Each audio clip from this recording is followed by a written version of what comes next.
Então, pra mim, não existe muito isso de, dentro da Umbanda, tá? Eu olhar pra sua cara e dizer, ai, você é do fulano de tal, que você tem cara de, sei lá, entendeu?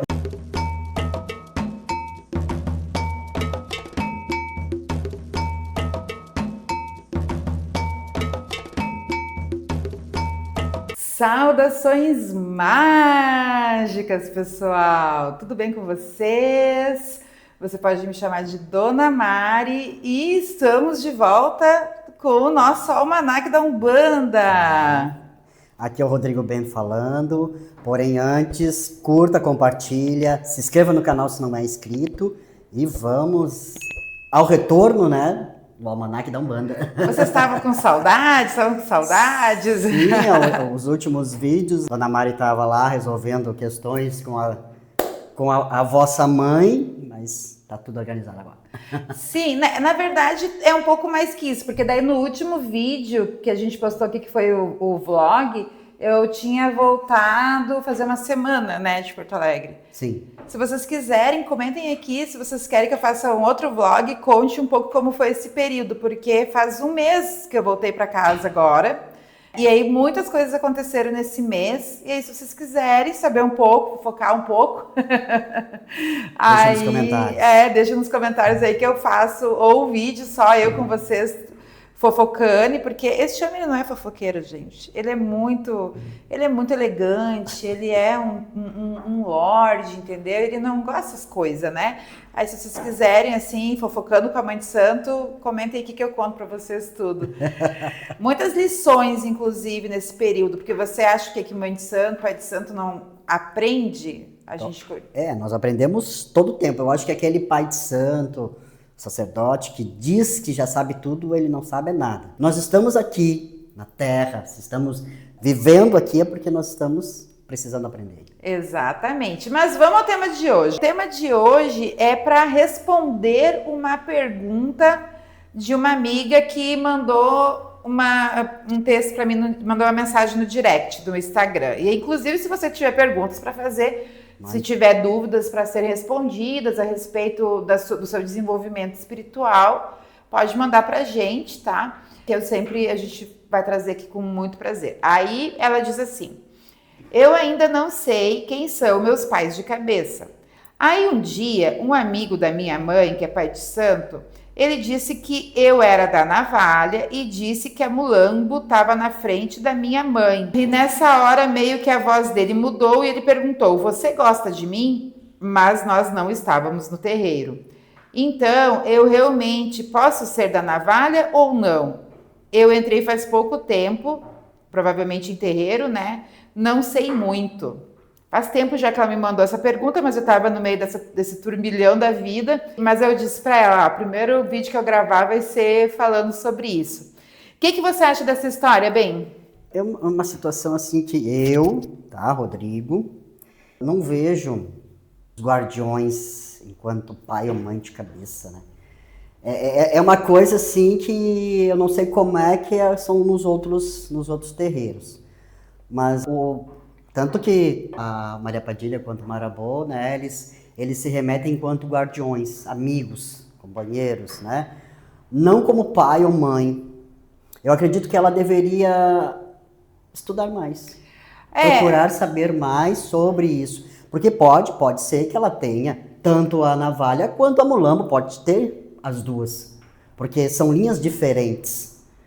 Uma coisa que é importante a gente trazer aqui para contexto, tá? Nas religiões afro-brasileiras, a gente tem muito forte esse conselho de pai de cabeça, mãe de cabeça, Frenteiro, né? Nós viemos numa Umbanda que a gente não dizia pai, mãe, guia de frente, né? O guia frenteiro, né? Então, quando eu entrei na Umbanda antes de começar a cultuar orixá. Então, a minha guia de frente se apresentou sendo a mãe Ansã. Sendo que guia de frente nem sempre vai ser um caboclo que trabalha na linha de orixá, como no caso do Rodrigo é o pai Ogum, no meu caso é a mãe Ansã. Eu tenho uma filha aqui na casa que a guia de frente dela é a Preta Velha. né? Eu conheço um templo de uma pessoa muito próxima a mim que o guia de frente também é um preto velho, né?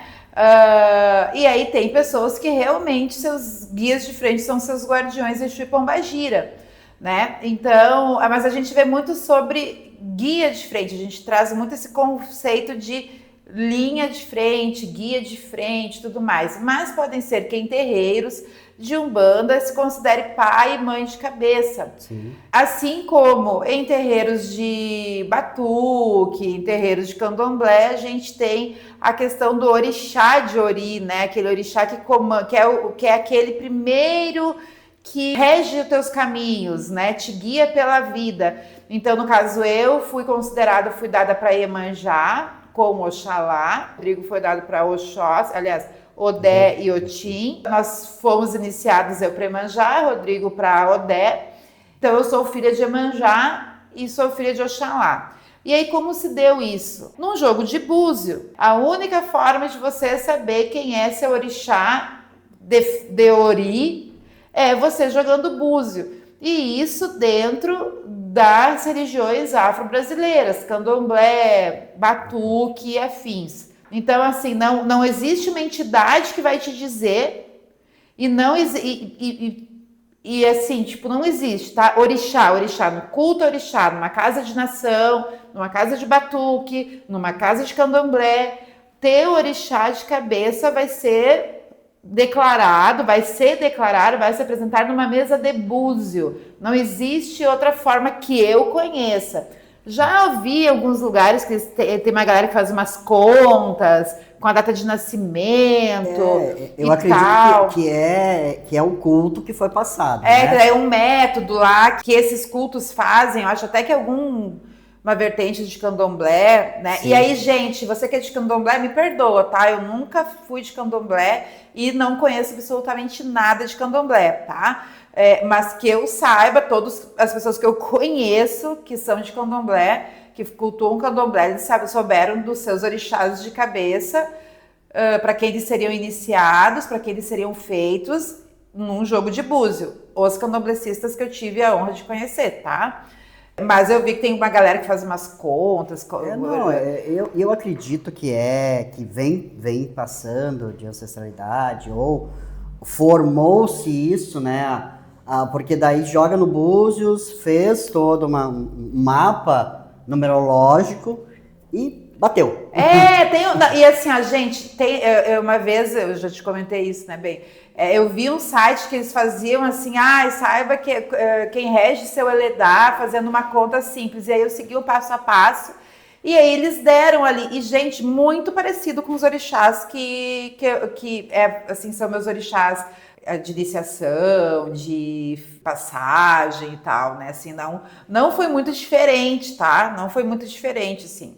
Então, assim, não desacredito real oficial, tá? Mas dentro do que eu aprendi, dentro da minha trajetória religiosa, orixá de cabeça, orixá de Ori, no culto do batuque ou do candomblé que eu conheci, de pessoas que eu conheci, é somente em Búzios. E Umbanda, bem? A Umbanda é através da manifestação, né? O próprio caboclo se manifesta e se apresenta. Daí você vai frequentando o terreiro e a partir dali até o chefe, o sacerdote ou o chefe, o guia-chefe, né? Vai e pergunta ou fala, né? Porque o pai Ogum ficou 7 anos sem falar. Não dava passe, nada, 7 anos ali sem pronunciar, né? Eles passam, inclusive, fazem um teste para fala, para que não haja nenhuma interferência do próprio médium. Tá, né? Mas daí quando você se incorporou, você sabia quem era que tu estava incorporando, sim, né? Sim. Porque o caboclo fala, deixa na sua cabeça, sim, não? Sim. Não, isso sim. A manifestação e depois o próprio Pai Ogum da casa falou.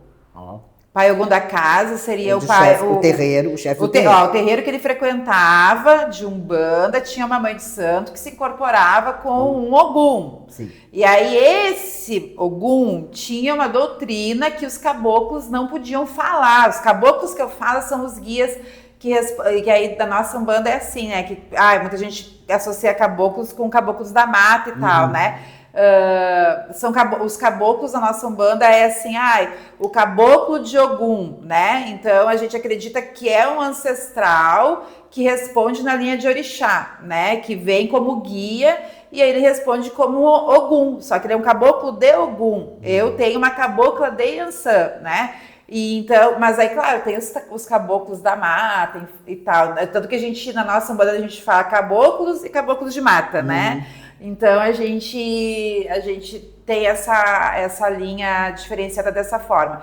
E aí, quando tu recebeu o Pai Ogum a primeira vez, não foi perguntado para ele quem ele era? Não. Foi só depois de muitos anos que foi perguntado quem ele era. Sim. Mas tu sabia que era Ogum? Sim, a gente sente a vibração. Ele falou mentalmente para ti? Sim, falou para mim quem ele era, da onde ele era, o que vinha fazer. Entendeu? Então, assim, você que está começando a se desenvolver na Umbanda, né? Seu guia frenteiro, que você pode considerar seu pai de cabeça, mãe de cabeça, porque daí é uma questão do seu relacionamento com aquela entidade, né? Eu prefiro também aqui na nossa casa que a entidade se apresente, né? Ela venha, incorpore, firme no médium, num trabalho bem... Depois que se firma, normalmente, daí aqui em casa, tá? Não vai demorar 7 anos, como aconteceu na doutrina da casa que o Rodrigo frequentava, certo? Aqui na nossa casa é assim, você é nosso filho de Umbanda, daí você começa a desenvolver, aí você se incorpora. Normalmente aquela primeira entidade que chega e que firma para trabalhar é a sua entidade de frente. Aí, ou o pai Ogum do Rodrigo, ou a minha mãe Iansã vai chegar para sua entidade e perguntar qual é o seu nome, da onde você veio, e etc, etc. Daí a entidade vai se apresentar e aí aquela entidade vai ser a frenteira. E aí, o que acontece? Você vai se relacionar com essa entidade como seu guia de frente, como o seu principal mestre de trabalho, como seu pai, mãe de cabeça e tudo mais. Aqui a gente não tem pressa para que essas coisas aconteçam. Aqui a gente não tem pressa. E o que é importante? Que você comece a desenvolver a sua relação com esse guia. Então, esse guia vai deixar na sua cabeça o nome dele, vai deixar na sua cabeça quem ele é. E você precisa aprender a ter confiança nisso. Se você, meu filho, disser assim, eu me incorporei pela primeira vez, tá, e aí, amanhã? Aí eu vou perguntar, amanhã você perguntou quem é? O Cambone sabe de alguma coisa? Não falou nada. E você, o que você sente? Ele falou com você? Porque o seu guia se comunica com você durante a incorporação.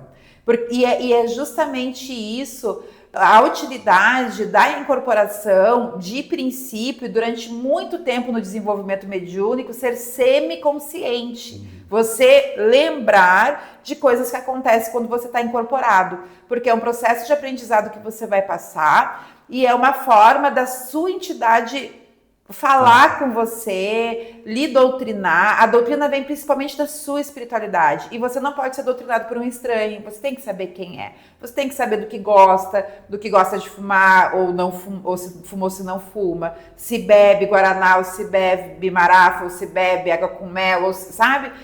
Que tipo de, sei lá, paramento precisa usar para trabalho, que às vezes acontece e tal. Então, isso é tudo se dá no desenvolvimento mediúnico. Então, para mim, não existe muito isso de, dentro da Umbanda, tá? Eu olhar pra sua cara e dizer, você é do fulano de tal, que você tem cara de, sei lá, entendeu? Então... Porque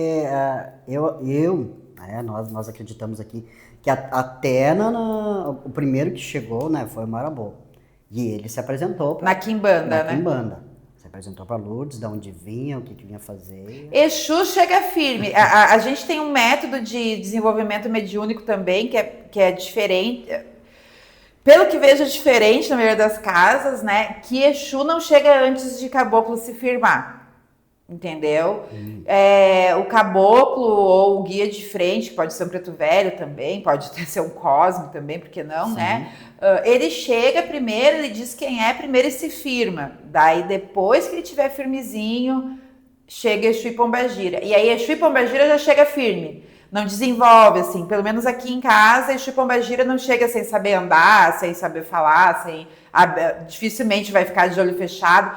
Tem algumas entidades que são um pouco mais pesadas, tá? Eu vou falar pesadas de energia mais densa. Eu acredito que seja até a própria crença barreira, né, do médium. A crença do médium, né? Se não vier de tal forma é porque não é verdadeiro. E as entidades vêm, quer que eu te prove assim dessa forma, então vamos fazer. Que daí a energia da Quimbanda, né, dos Exu, ele é um pouco mais densa, mas ao mesmo tempo é sutil.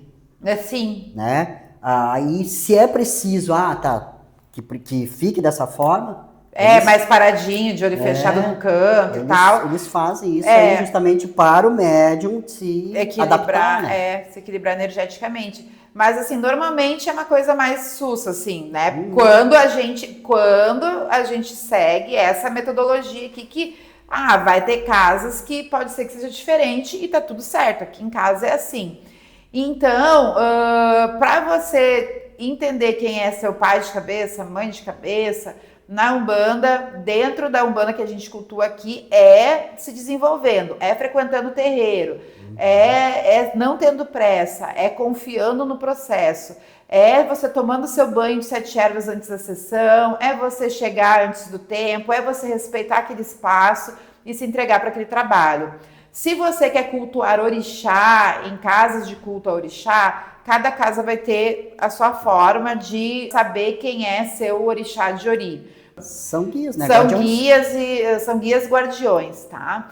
Já na nossa religião tradicional iorubá, que é o que nós cultuamos hoje, nós não temos um pai ou mãe de cabeça. Nós temos mais de perto todo um processo iniciático bem interno, aonde você vê ali quais são os orixás que você tem que cultuar por toda a vida. E sendo que todo ano nós temos um ritual pessoal de jogar búzios. Eu todo ano, ali nas primeiras semanas de janeiro, dependendo da agenda, no máximo início de fevereiro, eu jogo búzios com meu pai de santo. Meu pai de santo diz qual é o orixá que eu tenho que cultuar mais naquele ano. Então já teve anos que eu fui mais próxima de Xangô, já teve anos que eu tive mais próximos de Iemanjá, já tive anos que eu tive que cultuar mais Oxum e assim por diante. Mas o que eu acho de vantagem, né, nessa questão de eu não tenho essa coisa do pai ou da mãe de cabeça, é que eu tenho todos os orixás, eu tenho todos os guias comigo. Você não precisa ter um único orixá, ou 2 orixás, ou um guia, ou assim, eu cultuo, a minha guardiã é a Maria Padilha, tá? E aí tem o Exu que trabalha com ela, que trabalha comigo, que é o Pantera Negra, mas eu cultuo diversos outros Exus, e cultuo mesmo, entendeu? Com muito amor. Eu tenho um amor imenso por tranca-rua, por destranca-rua, né? E eu nunca recebi, na minha casa não tem ninguém que trabalhe com tranca-rua, destranca-rua. Não tem. Não. Fui lembrar, né, dos filhos da casa, acho que, né, não tem, né? Mas a gente cultua aqui em casa, sabe? E por quê? Porque eu tenho um padrinho que tem o destranca-rua, mãe Joyce tem o destranca-rua, a primeira casa que eu trabalhei era um destranca-rua, a sua também era um destranca-rua, né? E aí tem o mestre tranca-rua que foi muito importante na trajetória de Maria Padilha, que é o tranca-rua do pai Carlinhos. Então, assim, eu tenho muita devoção por tranca-rua, apesar dele não ser um dos guardiões com que eu recebo no meu corpo, né? Eu tenho muito carinho por sete saia, por exemplo. Tenho muita vontade de assentar uma sete saia, de ter uma sete saia no terreiro. Tu mesmo, né, Marabô tem uma ligação muito forte com Maria Mulambo. Né? Então, assim, eles não precisam necessariamente ser frenteiros para a gente cultuar. A gente cultua aqui na nossa casa a Pombagira Rainha da minha irmã, né? Que é maravilhosa, que eu amo de paixão.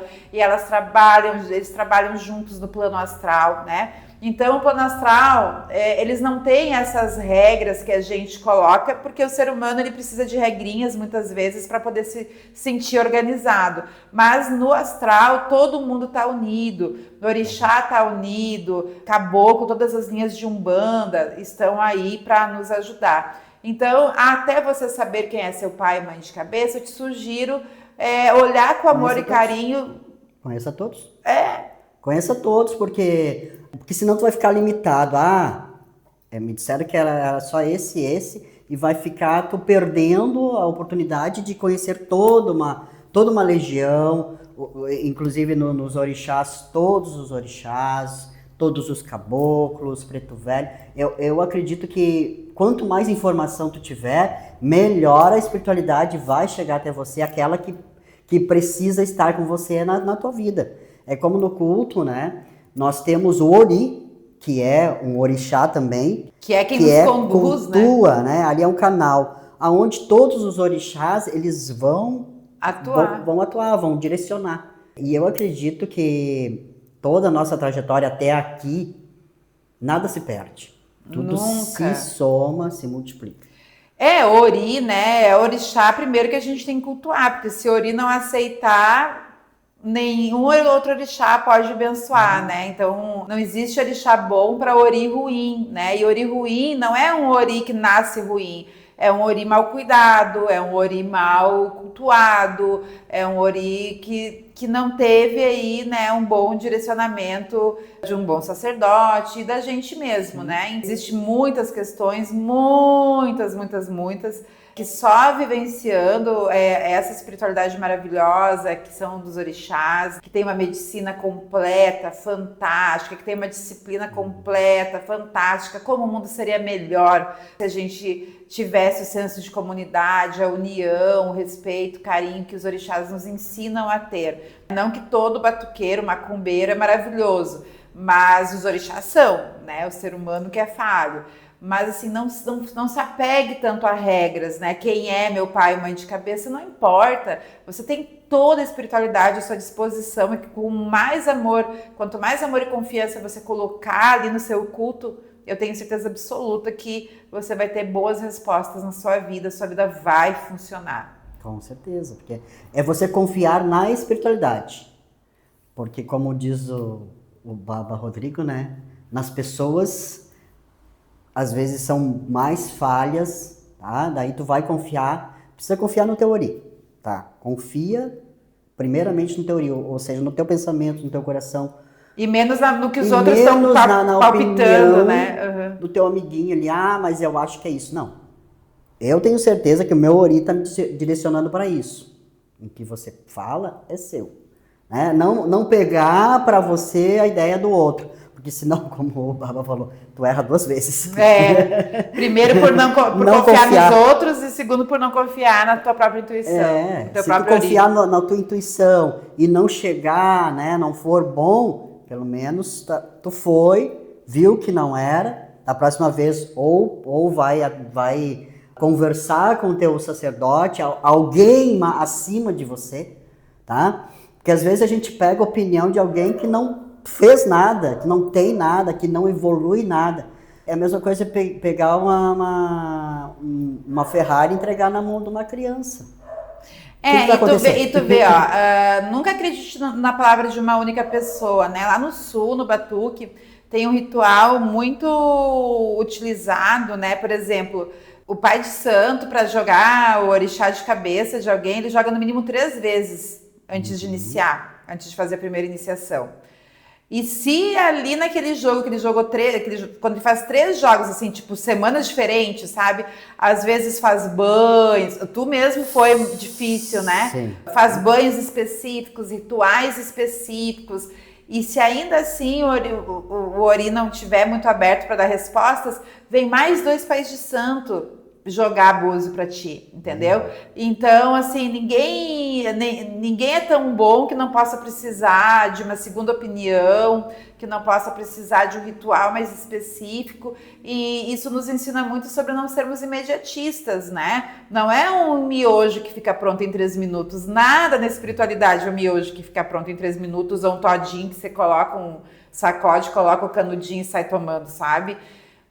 Não seja imediatista, não é só porque o mundo tá com pressa que você precisa ter pressa, porque a espiritualidade não tem, eles têm a eternidade todinha, né, para você se tornar quem você nasceu para ser. E se você não for nessa vida, vai ser na próxima. Então, assim, para que ter pressa, né? Vamos só fazer coisa direitinho, que vai dar bom, né? E justamente não ter pressa, que a espiritualidade está te preparando para que você esteja preparado para receber aquilo que tu tanto deseja. Que as pessoas querem o todinho, querem o miojo, mas é uma coisa rápida, acabou. O que a espiritualidade traz assim, ó? Esse demorar. Não é demorar, é te aperfeiçoar para que você, quando receber, possa fazer bom uso do que você recebe. Exatamente. Então, se você gostou desse conteúdo, compartilhe com alguém que está iniciando a sua jornada espiritual. Deixe aqui nos comentários se você concorda ou discorda. Como é aí na sua casa? Eu gostaria muito de saber, como eu disse, a gente não conhece Candomblé, por exemplo, tem outros cultos afro-brasileiros maravilhosos, Tambor de Minas, Jurema. Como é que é aí na sua tradição esse desvendar, né, de Exu e Pombagira, Pai de Cabeça, Orixá de Ori, enfim, né? Você ou tem aquele cálculozinho de Eledar, ou alguém chega numa mesa de bar e diz que você é de tal entidade, você é mesmo? Como é que é? Conta aí pra nós. Como você descobriu quem era o seu Orixá de Ori? E antes de tudo, né? Curta, compartilha com as pessoas aí que também têm interesse sobre a espiritualidade. Deixe nos comentários qualquer dúvida, qualquer crítica, fale pelo menos, né? E até a próxima. Até a próxima. Tchau, tchau.